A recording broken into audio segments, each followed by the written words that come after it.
Maintenant, dans cette vidéo, je vais vous montrer comment calculer des points pour notre jeu.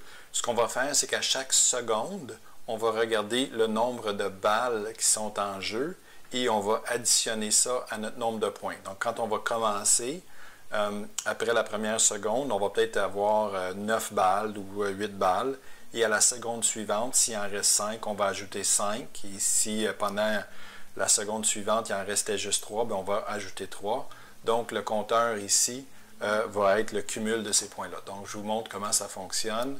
Donc, ici, à chaque seconde, le compteur va compter le nombre de balles qui sont encore en jeu et il va ajouter ça à mon nombre de points. Donc, présentement, je semble avoir à peu près 5 balles en jeu.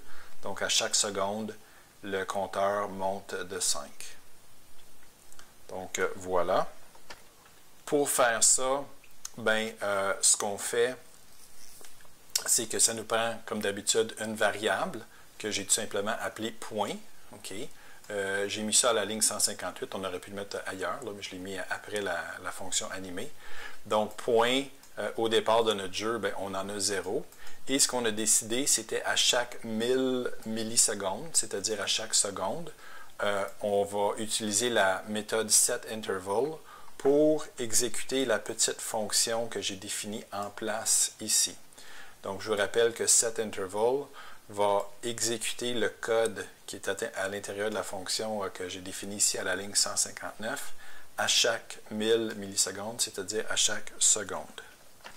Qu'est-ce que cette petite fonction-là fait? Elle fait tout simplement, elle accumule les points. Donc, au départ, point est égal à 0. À la première seconde, on va aller voir combien de balles il nous reste en jeu. Et ça, c'est tout simplement donné par le nombre de balles dans notre array. Donc, si par exemple, on a réussi à sauver toutes nos balles, présentement, mon programme en a 9. Donc, on va ajouter 9 à 0. Et on va mettre ça dans notre variable point. La seconde suivante, s'il me reste par exemple 5 balles, à ce moment-là, bien, point était égal à 9, on va rajouter 5, on va être rendu à 13 points, et ainsi de suite. Puis, donc une fois qu'on a défini notre espace mémoire pour garder les points, une fois qu'on a défini ici le moment où cette variable-là va augmenter et comment la variable va augmenter, il nous suffit maintenant tout simplement à aller afficher le résultat à l'écran. Puis, on l'a ici, je l'ai ajouté ici à la suite de ce qu'on a fait là, dans la vidéo précédente. On a tout simplement à afficher les points. J'ai choisi de mettre ça quelques pixels en dessous de l'autre. J'en profite, ça m'arrive des fois là, quand je fais mes vidéos. Évidemment, je fais toutes sortes de tests avant de vous en parler.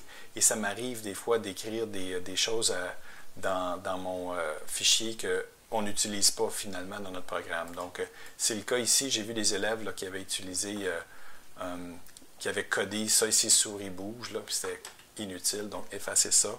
Et aussi, je voulais peut-être faire une fonction dans la vidéo actuelle pour calculer les points. Et ce n'est pas nécessaire. Donc, si vous avez ça dans votre code, effacez ça, ce n'est pas bon. OK? Merci.